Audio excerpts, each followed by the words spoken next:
so ngeen ne suñ oil bi nu fa demee dañ seetaan li ba pare. Salam. Ana waa Gambia bi kaa bu réeréeré la oyante leen bi kaa yi diw la aleel xaalis kodo maa ngi ñëw bi dañ koy baaral tempo jox leen ma noppi duñ ko yàkkamti ndànk compagnie bu ñuy ooyee Far am show yéen ñu bari dégg ngeen ñii ak compagnie bu ñuy ooyee Petronas ñii ñoo nekkoon si diwi Sénégal bi ñu dem ba si kanam Far ñu daal di génn jaay seen shares yi bi gaa yi jaay seen shares yi te diili Sénégal bi 4.6 billion dollars la gaa yi di expect déglu leen de ñu ne su ko defee ñu mun a ñëw bokk si bu Gambia bi imaginal yow 4.6 billion dollar deal bu am Sénégal nga am fa share nga jël ko nga jaay ko nga ñëw si bu Gambia bi déglu leen de Sénégal ñu ngi xayma ne 850 million barrels moo fa war a jëlee si diw te compté wuñ si natural gas bi boobu ñu ngi koy def ak Mauritanie xaar leen dama bëgg a make sure suma bunti baa ngi tëj ma continuer ñu ne waxi diw bii li ko ëmb du ñuy toog rek de aadu rek ak fotti tiif yi de déedéet ñu ne Sénégal bor bu set ñu ngi génnee 100,000 barrels of oil loolu la gars yi di génnee gis ngeen faa si seen bopp xamaloon nañ seen investors si ne 1.2 billion barrels of oil la ñuy expect si suufi Gambia bloc A2 ak A5 rek nag laa wax by the way faa Australian company la Petronas mooy ñi ma fi waxoon sànq ñu Malaysian company leen te lenn la Gambia government nëbbu Gambien si waxuñ ko Gambien si ñun am nañ information credible information ne te maa ngi oogaay ñu ñëw weddi ñu waaw ne ñoom sign nañ contract ak faa contract bu Gambia government sign ak faa 90% bi yëpp dafay dem Gambia government 10% rek la ñuy amee si oil xaalis bi su duggee faa dem ba si kanam ñu ñëwaat ñu ne oil amul wel yi dafa dry déglu leen de te faa si boppam ñoo génn si contrat gi Sénégal bi ñëw bu Gambia bi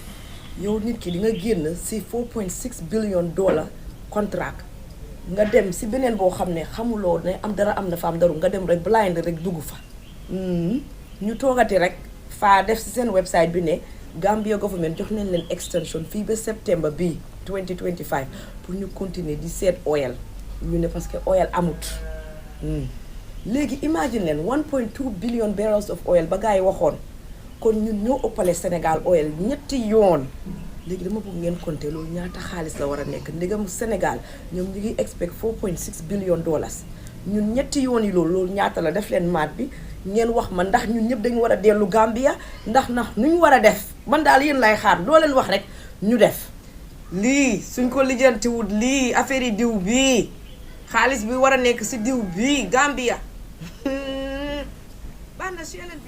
alright xaw ma yéen de waaye man dama tàyyi si mbiri oil depuis bi may neggu ndaw laa commencé dégg affaire oil foo gestu Gambie de yow nekkee am na oil te saa yoo ko déggee ngay fonne next week lañ koy gas jamono Yaya Jammeh bu ma juumut tànnoon nañ fi ay student ebal leen Taiwan ñu ne pétroleum la ñuy dem study ñëpp kontaan ne waaw taafakal la ñii moom buñ demee ba ñib si oil bi dana neex gars yi ñib si ba màggat toqi diw gisuñ ko am na waaju si bokkoon yoo xam ne léegi kaani soos lay jaay man xawma lii cat la wala fañ xalaku buñ amee oil du ngeen ko noq a gas wala ngeen may nit ñi jàmm xat wu jot oil gayan ci koom de am nañ agreement ak benn compagnie dara man daal balaa ma koo gëm ñu gas ko ba tànk ci tii ko nii wane ko télé bu fekkee Yaya Jammeh moo ko mëntoon a sottal fooguma ne nguur gu waye di gi mën nañ ci dara li soxna si wax nag bu fekkee oil lang fi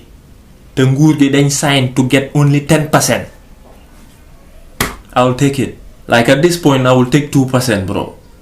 I don't know how oil deal works. Ak lu tax ñuy war a am that small percentage. But we've been dragging this depuis 1950s. Every year ñu ne ñu ngi explore. Luy njëriñi diw li bu ñu suulee ñun ñëpp. Amut ay waaw bu ñu fi fekkut rek suñ seet yi benefits yi. Déedéet. Man bu fi diw nexee bëgg naa cee barkeelu balaa maa dee. Suñ bàyyi dañ juddu di ko dégg. Fu ne nii ñoom ñu bari dee nañ. Saa Dawda Jawara moom focus doon ci mbiru diw. Yaya Jammeh mu ne moom mënutoon a am a good deal parce que compagnie yooyu dañu bëgg a exploit. président Mbakku rëy ñu ne 10% deal la am mu sign off 90%. gaa yi dem seet ñëwaat ne gisuñ diw xaw ma nag ndax fa ñuy duul wala diw neexu fi man maa bëgg mu leer rek pour oil si boppam wàcc ñu mën a nokki waaye fa mel ni it's not getting settled parce que Yaya Jammeh ak ñeneen ñu ne Sangomar diw bi suñ territoire la nekk Sénégal fa ñu nax loolu leen claim xaaral ma play a portion of it ngeen déggal ko seen bopp. This petrol is not between Gambia and Senegal. This petrol is inside Gambian territorial waters. Only Sangomar is coming for Sangomar. How many years you advertised la Mama Sola Fentije? Okay? So I'm on Taranton in Senegal time. I've been told inside Gambian territorial waters. They cannot claim that. So no matter whatever fault you make, you cannot lose your petrol. It's not possible. It's not possible. How can you lose your petroleum in your own country because there was a breach in the contract? No way. No. No, it's not possible. Yes. You cannot lose a country, you lose your oil because the government messed up. No, you cannot do that. They cannot do that.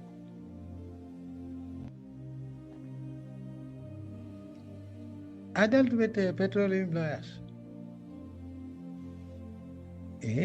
What can they confront it? It's not possible. Bankola Fango, you lose it to another country or to a foreign company. No way.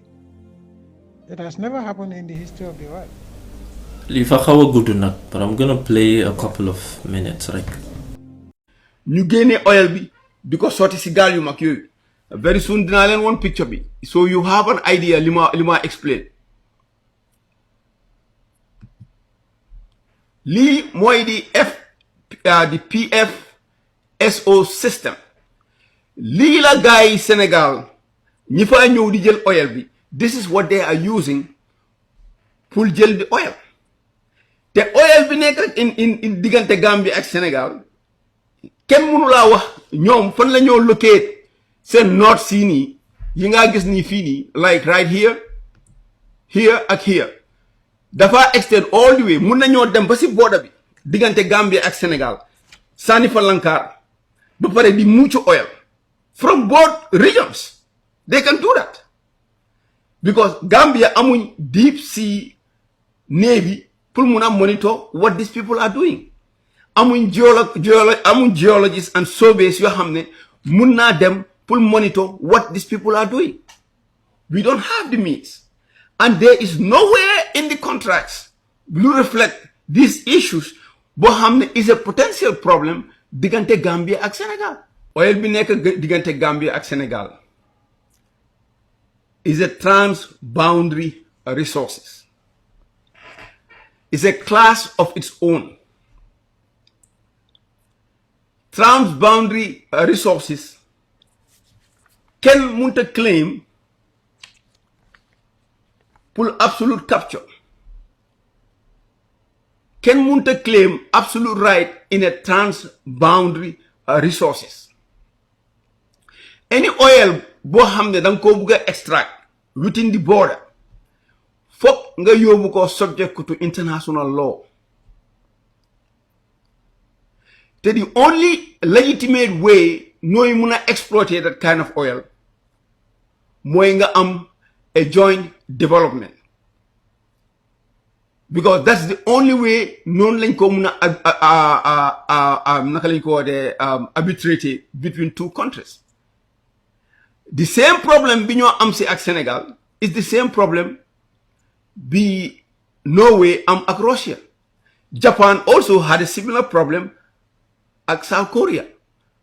But so amee a joint development any person ku ñëw pour extract oil in that region bi ma leen wonoon léegi nii di Sangomar A2 region anybody ko fa ñëw soo dégg ngeen ko ma bëggoon nag léegi ngeen déglu ma yéen waa Sénégal xam nga yéen sama xarit ngeen maa bëggoon bu fekkee ngeen ñooy jaay affaireu xereñ di manque suñ diw bi ngeen delloo ndey diw bi wala boo ngeen am xel tànkal ñu nit ñu barkeelu gàtt xel paasewul nga sàcc ba pare di ko siise borom sonn nañ ci coowu diw jox leen ñu suñ alal bu dee tam du dëgg yéen a ko moom ba tey ngeen seetluñu ci bët baaxul def ay bërigo diw ne lii Gambie lañ koy yekkal loolu danañ ko rafetlu ay dëkkandoor fa ñuy yekkalante ñu nit buñ toggee ebe ñu mën leen a yekkal ku ne lim xam rek mu seetlu ci moroomam man gëm naa ne fañ xam nattu suñu réew mi fa mel ni yàlla fa ñu fi hëndi pour ñuy tàccul yeneen réew yi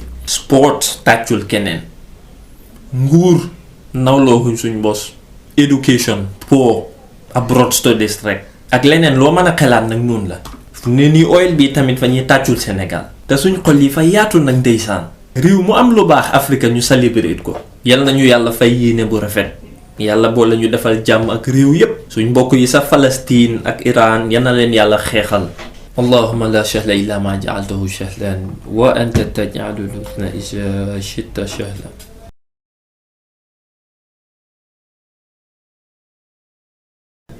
dee leen a like video bi bro wala nga dislike ko it's up to you ay defal dara understand